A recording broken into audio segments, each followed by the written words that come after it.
George Lutz wouldn't even go to that home. There would be the footsteps, slime that they would find on the staircase.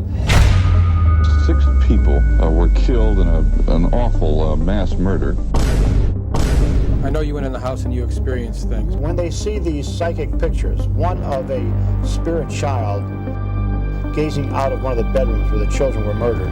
Tonight's program will be an exciting one, and it will include ghosties and beasties and things that go bump in the night.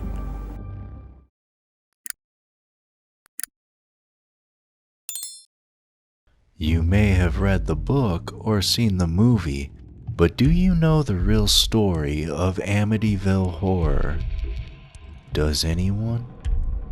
On November 15 of 1974, the quiet village of Amityville, New York would be rocked by a heinous crime. At 3:15 a.m., Ronald Butch DeFeo Jr. shot his parents and 4 siblings while they were asleep in their beds.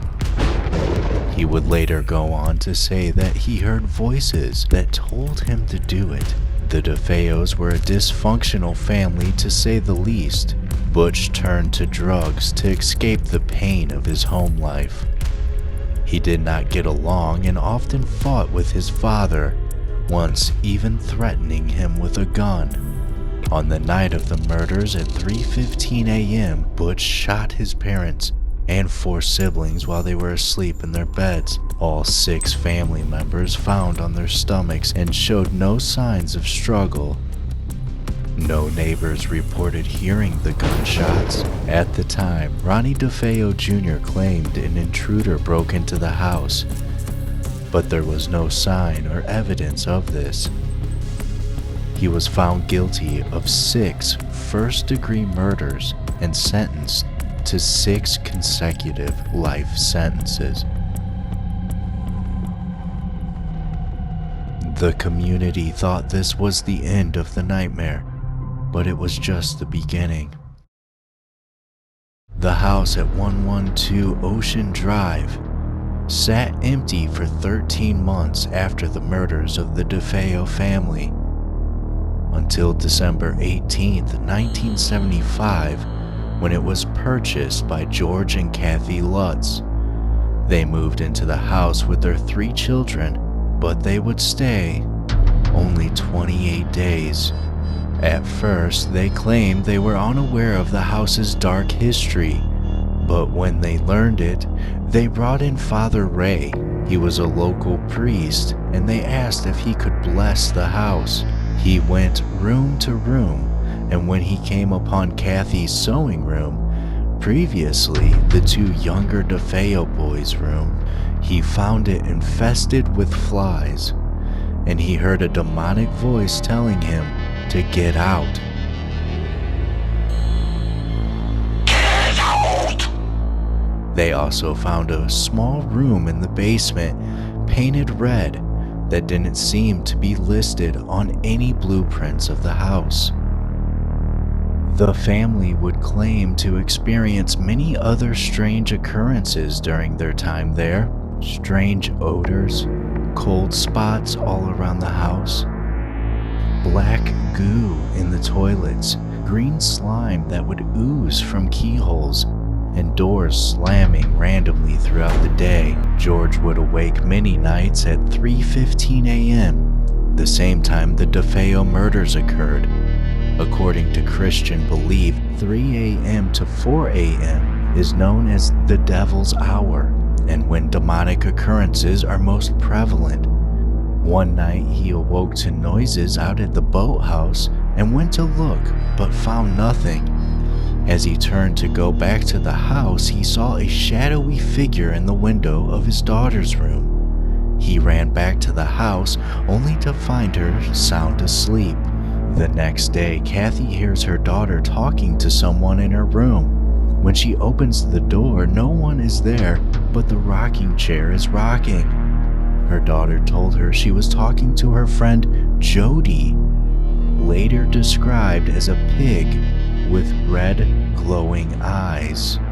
On their final night in the house, George awoke again at 3:15 a.m., this time to the sound of banging coming from above in the boys' room.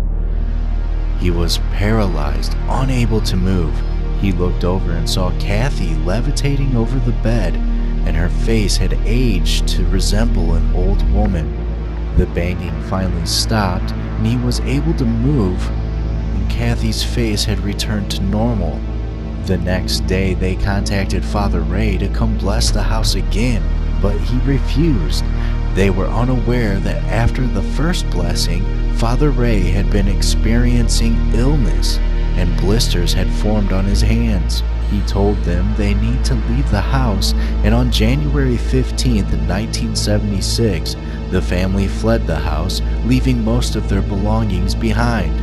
They would never enter the house again.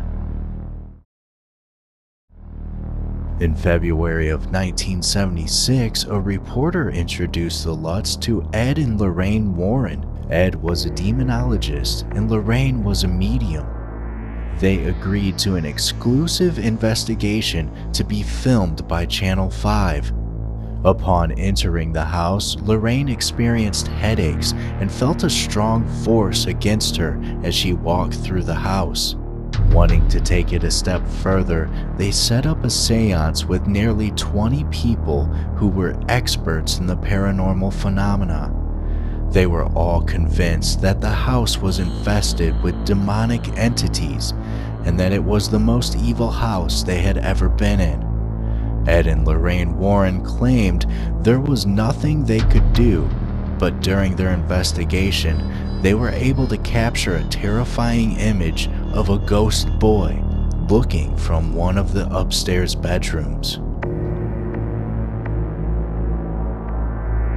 The Lutzes decided to let the house go. George enlisted in friends to retrieve their belongings from the house. These friends claimed they did not experience anything strange during their time there. The house was possessed by some kind of evil force, and they left their belongings and they fled, and they were really terrified. George and Kathy Lutz would come out of hiding with a book because they said the reports in the news were getting out of hand. Although they did admit some of the details were embellished, they also agreed to a lie detector test, which they did pass. William Weber, Ronnie DeFeo's lawyer, claims to have hours of audio tapes of the three of them concocting the whole thing over bottles of wine to try and sell books and movies, but the Lutzes would later cut ties with him.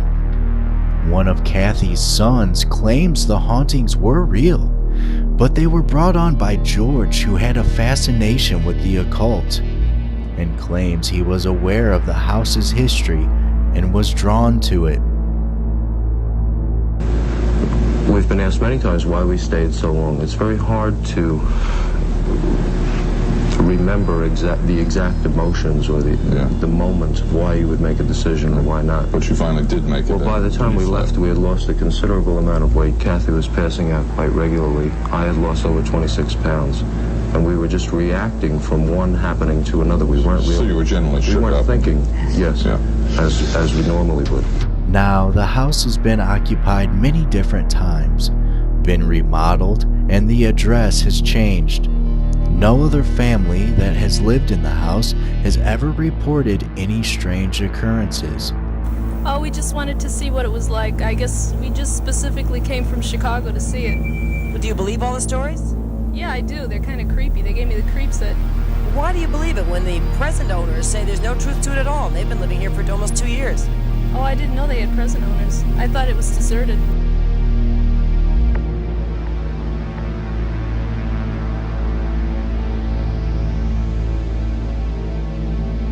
There is no doubt that the most memorable house when looking from the outside is the most evil when living within.